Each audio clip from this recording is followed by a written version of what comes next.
Hey, it's Matt Plapp, and I am back with episode number 6 of I Know Matt Plapp. And in case you're new to this, the concept is simple because you know me from watching me or know me personally. You know my guests. So my guests drop a lot of knowledge. They're very established business people. And today on episode 6, I've got a friend of mine from down south in Florida, Chris Patterson of Interchanges. Chris, what's going on? What's up, what's up, what's up? Thank you, Matt Plapp. I am happy to tell your audience that I actually do know Matt Plapp. So it's just as exciting for me as it is for you to be on Matt Plapp's show right now. Thank you for having me, Matt. You know, it's funny. This is only episode 6, and I've got a couple guys I follow. One of them, John Lee Dumas, is on like episode 1700. And I literally had a hard time remembering if this was 5 or 6. And I'm thinking, man, when I'm in the hundreds, I'm completely screwed. So when we get to that point, don't trust my counting because the numbers will be way off. So Okay. I met Chris through a mastermind that we're involved with. And Chris, it's kind of funny because this is a common theme there. There's the I Know Matt Plapp people, but there's the Chris Patterson should run for president people. Because the way you carry yourself, the way that you communicate. I think that's something that I look up to. I think a lot of other people do as well because you have a lot of knowledge. You've been there, done that. You're not a fresh chicken off the truck. You've been in business for a while. So I just wanted to spend some time today because I think a lot of people that I run across in business got into it by accident. You know, I'm sitting in my gym that I'm a partner in with my partner at the gym, Casey, and he didn't get into the gym business because he was a businessman. He got into the gym business because he was a really good personal trainer. And there's a lot of things on the business side he doesn't know. And so he's constantly trying to learn them. And I think you're one of these guys when I see him, like, man, this dude was built to run a business. And you know that obviously didn't happen overnight. So I guess just to start with some of the things that you see that you do right that you think that a lot of people could be doing better and some words of wisdom. Sure. I mean, just give you a little bit of background. I started my business 17 years ago. I was let go from America Online along with 1,200 other people. Did they give you a CD?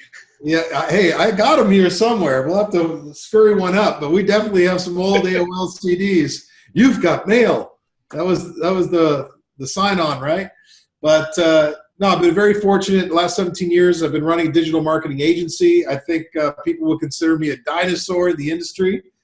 Just because we were around before, really there was even search engine optimization and pay-per-click and certainly Facebook and all these other social media assets that are out there now. So, it's been a wild ride, and we've really just enjoed the ups and the downs. I've enjoyed the ups a lot more than the downs.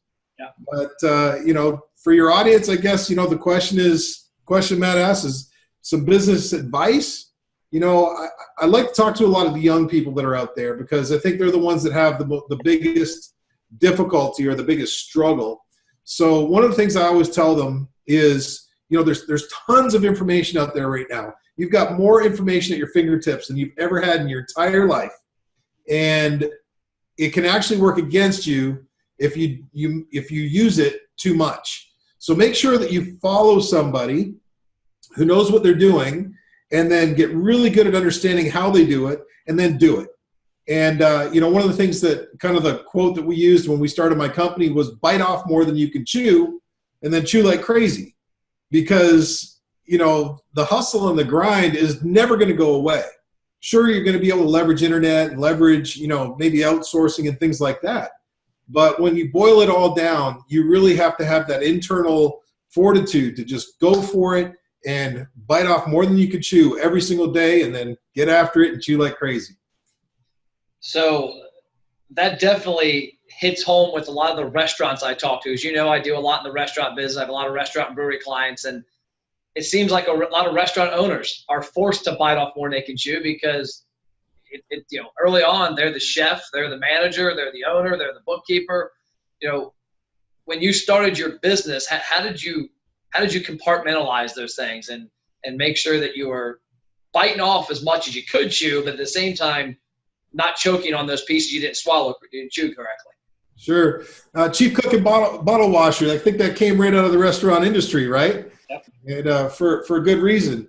But, I kind of had a plan in mind, and I think a lot of times we don't know what we don't know until we get into the thick of things. For me, I wanted to start my company. I wanted to build it up. I didn't borrow any money. And, you know, my first goal, my first real investment, I was smart enough at that, you know, young age to know I've got to invest in an employee. So I busted my butt for 6 months.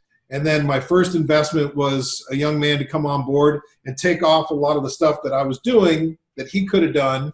And, you know, I think often it's really difficult for entrepreneurs because most of us are very effective. We're efficient. We know more than most people on what we're supposed to do. So it's terrifying to relinquish that control. And I think if you don't relinquish that control, it's only going to hurt your business in the long run, right? So, you know, a good friend of mine is an attorney, and he built up, I think he's got a practice with 80 attorneys in it. And I asked him, I said, what is the most difficult thing for you to do? He said, it used to be giving up control. He said, because I was better at documents and writing contracts than any other attorney out there. And that's how I judged everyone until I realized that success was more important than perfection. And he had to be okay with good rather than outstanding. And the way he built his practice and got 80 of those attorneys underneath him is he had to accept that they weren't going to do everything exactly like he did. But that was okay because they were still good enough to get the job done. And I think that's difficult for a lot of entrepreneurs to let go of. Yeah, I just wrote that down. Success is more important than perfection. That's pretty deep from a standpoint that I find myself in that, you know I can do this email better, or maybe make this graphic look a little cooler, or make this video better, or this Facebook ad, or whatever. But I've also got 5 people that work for me that's what they're able to do. And sometimes it's like you get caught up doing things. I see that in a lot of businesses. I've got a client of mine I won't mention, but it kind of cracks me up because he does the most menial tasks for his business sometimes. Stuff that he pays us to do for him. And I have a hard time getting him to give me the stuff. He'll send me something on a Friday. I'm like, hey, I just did this. Can you do this and this with it? I'm like, why did you do this? Shouldn't you be running your business? But yeah, I think that he gets in his own way, and I'm the same way. You know, I heard a quote recently when I was out in Vegas at a conference. The guy said that the turning point in his business was when he realized that he was the biggest bottleneck, was that he caused most of the problems. And, you know, that's pretty deep because I think a lot of people, especially in the restaurant business, I see that because you get a lot of people that are doing, running breweries, running restaurants. And when they're running these restaurants, they have a perception that they're the best cook, that they like this food this way. And that chef that comes in does it a little different because they do it a little different. Get out of the way, I'll do it. So I think that's really important. You did something the other day on a whiteboard that I want you to kind of elaborate on that talked about, it was upside down pyramid, and it talked about success and kind of, I guess, progressing. Can you cover that off the top of your mind without the whiteboard? Or? Sure. I think I still got it up there. If we can turn, it might help me remember some of it. Say hi to Tailor, everybody. Hello, Tailor. Tailor's my trusty director of everything, everyone. So, yeah, I've got a diagram, and maybe I can send that to you afterwards. We'll take a picture. Maybe you can merge it in here so people can go through it. But it's really the understanding of how to accomplish your goals and how to create change. And the first thing that people have to understand is what you're putting into your mind is the most important thing that you can possibly do. Too many people are listening to the wrong stuff, or they listen to news all day that's, 90% negative. Yep. There's all kinds of challenges that we do, and then we're like, why can't I hit my goals? How come I can't stick to this program? The example I use is working out, exercise, something you know a lot about, Matt. And if you go in with a bad attitude and you go in with bad thoughts and you're not going to win and you're not going to make it, you're going to be one of those guys that starts in January and you're going to be out by February or March. So it's critical to put the right things into your mind, because it does affect what you feel, it affects what you think, and it affects your choices. So let's assume we're now starting to put the right things into our mind. We're starting to learn the right things. As soon as we do that, that's going to affect better thinking, better choices, and the outcome's going to be improved. So the next thing that happens here is when you do have the right stuff going into your mind, you're going to have the right outlook. That's going to affect what you believe and your attitude. So if you've got really strong beliefs that you're going to win, then that's going to give you the right attitude to go out there and do it. The next category from there is outputs. Now everything changes because your action is starting to match what you're thinking, correct?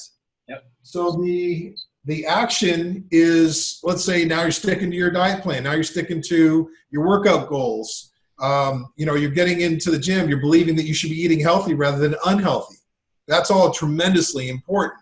And then last but not least is your outcome, which is your behaviors. So what I mean by behaviors is your habits. So if you get the right stuff in your mind, start believing, thinking, doing the right things, that's going to roll into your actions, and then eventually it's going to turn into behaviors, aka habits. My good friend Tom Ziglar was once asked from the audience when he was speaking, what is the fastest way to success? And his answer was profound. He said, replace bad habits with good habits. And I think as restaurant owners, as business owners, entrepreneurs, we have to know ourselves well enough to know that, hey, this is a bad habit. I can't relinquish control. I think I got to do everything. I won't stop for 10 minutes and develop a system so that somebody else can do it just like I do it. These are all bad habits, right? So we have to recognize what those bad habits are and then replace them with good habits. But it all starts by what goes into your mind. Wow. That's solid. And I tell you, I really noticed the difference. When you said this the other day, the reason I brought this up was that the first part resonated with me, the input, because I think this past year, a lot of us were captivated with one topic, the election. We had the primaries, and then the summer lead up to the election, and then Trump gets elected, and then after the election, and now a year later. And there was for me, not that I'm a huge political person, but there was a fascination with listening to the news occasionally in the car. And you're right, 99% of whatever station is saying is negative. There's nothing positive, because all they're trying to do, because that's my background, all they're trying to do is get ears on there or eyeballs. And you're right, because the minute I did that, every time I logged into Facebook or LinkedIn or whatever I was on, that had my attention.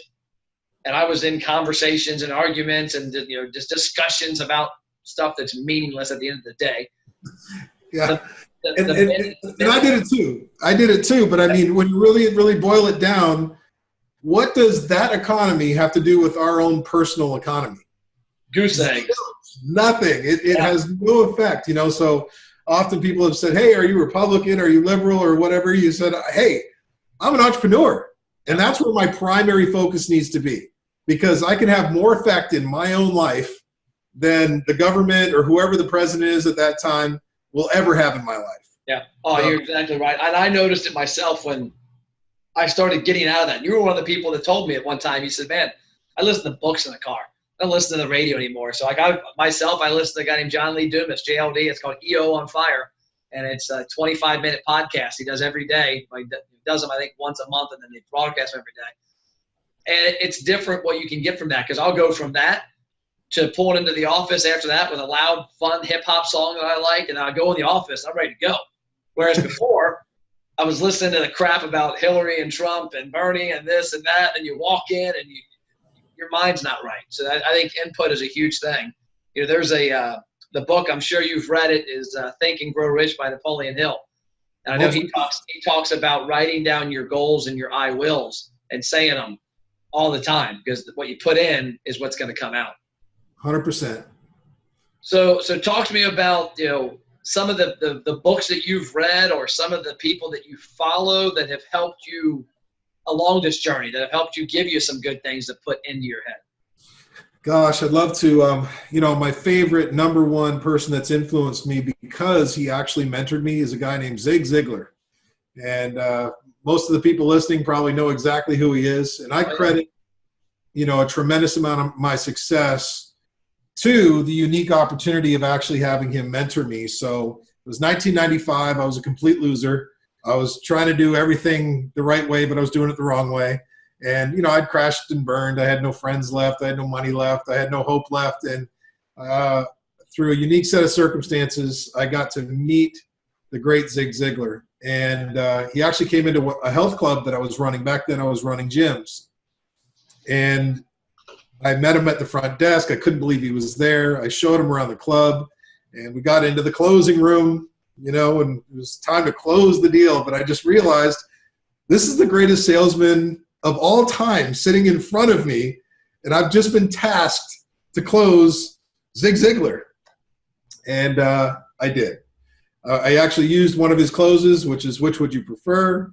You know, you can do this monthly, Mr. Ziglar, or you can pay up in front and get a significant discount. Which would you prefer?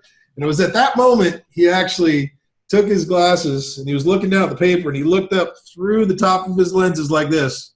And he said, son, you know who I am, don't you?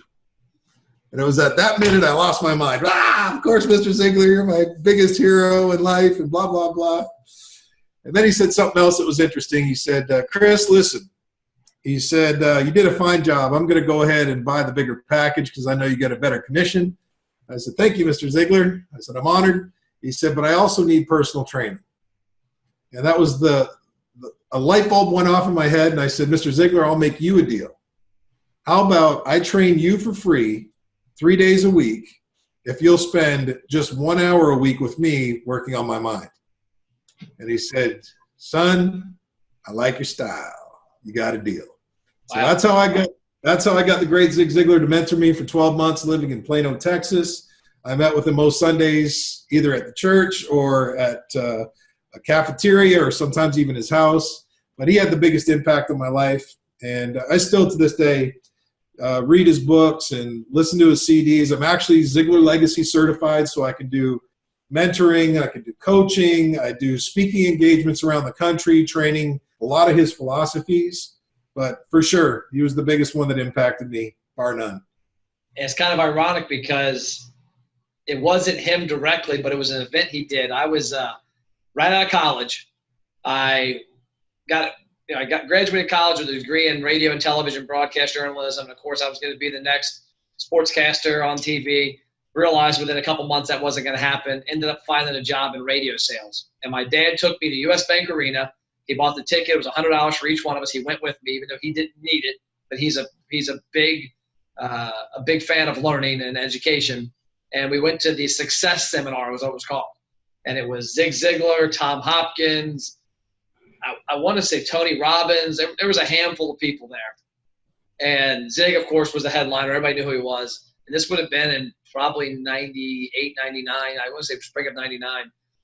And at that event, you know, my dad and myself, we got done, and I was excited. I went to the back of the room, and this sounds crazy to say I bought cassette tapes.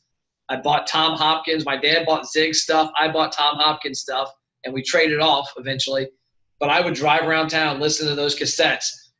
If I can get this in red, do you want it in red? If I can get this in blue, will you buy today? And I mean, I'll never forget sitting at a stoplight on Commonwealth in Erlanger, my maroon 626, the windows down, that on loud, the guy next to me looking at me like, what is this moron listening to? And it was probably within a year that I put everything in place I learned from that. I bit off more like a chew, and I chewed hard, and I went fast. That within a year, I was the #1 rep in the entire building out of 4 radio stations. I'll never forget, because after they found out what I did and how it worked, Tom Hopkins was coming the next year for a seminar. So the radio station bought tickets for every person at the station, like 60 reps. And I'll never forget, this one girl, Jolie, said to me, she said, yeah, you would like an event like this. And I'm like, I think I made 70 grand more than you last year. So yeah, I do like it. But it was the same thing. I know Tom and Zig have a lot of the same philosophies, and it's great, but that's unbelievable that the fact you made out like a bandit on that. You should have probably given him 100 personal training sessions a week. He only wanted 3, so I gave him what he wanted. You know, give him what you want. Give him what you want and get what you need. So I got something I want to run past you and get your feedback on this, because this is one of my goals for 2018. I'm not a big New Year's resolution person, but I'm at a point now where I've got 2 or 3 things. My company is finally coming to a point where I've got a lot of things in place, and I can turn a lot of stuff over to my team, and then I can start working on stuff. And so I wrote down a quote the other day, not a quote, an acronym on the front of my file folder I carry all my stuff in, RGA. I heard a friend of mine say, Frank Salas, online on a podcast. He said he focuses every day on one thing: revenue generating activities. Because he said, that's what I'm great at for my business. I can do a lot of stuff, but I focus on that. I think that's important. I know it's going to be my key for 2018, but it's key for a lot of businesses, restaurant owners, anything, is that if you're caught cleaning the toilets every day, that's not creating revenue for your restaurant. And there's something you can do. And Frank had it. I want to get your feedback on this. I'll finish kind of with this, is that Frank's comment was, he said, I look at every day and I look at the stuff I do every day and I look and go, okay, does this 100% need me, or can this be outsourced or given to an employee? Yep. And if it does need me, is there a way in the future to outsource this to where I can just keep going up the ladder? So talk about that, because I think that kind of ties in with some of the stuff we're talking about here. Yeah, 100%. That's a really good teaching. I'll match your acronym with my acronym for that, and I call it RPH. So RPH stands for revenue per hour. And it's basically the same philosophy. I ask myself on a regular basis, in fact, I used to carry around in my pocket, what is the most productive thing you should be doing right now, Chris Patterson? I had this little note that I just kept in my pocket. Every time I'd read it, I go, I'm doing something that's not producing the highest revenue per hour, right?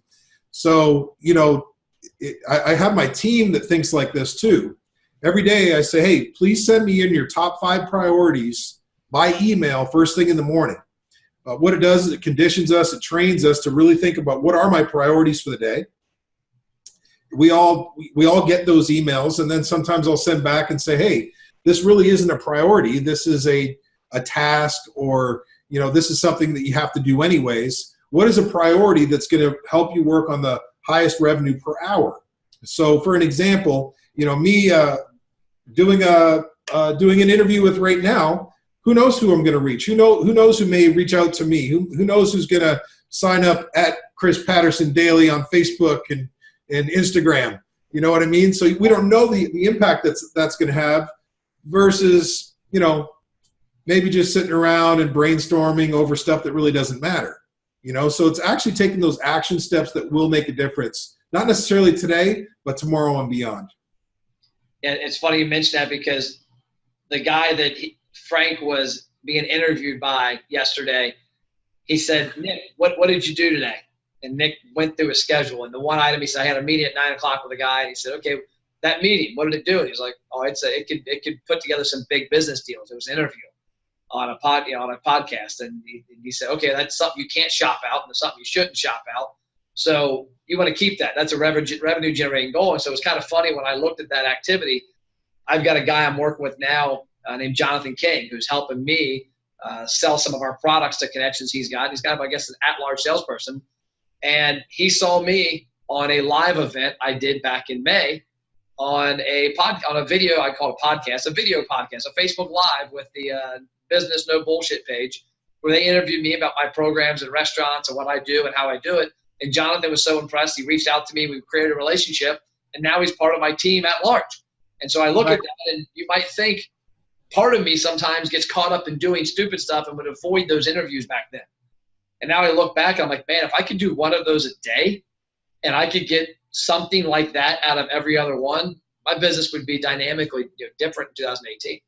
For sure. And I think I would assume you're going to have a lot of restaurateurs that are watching this.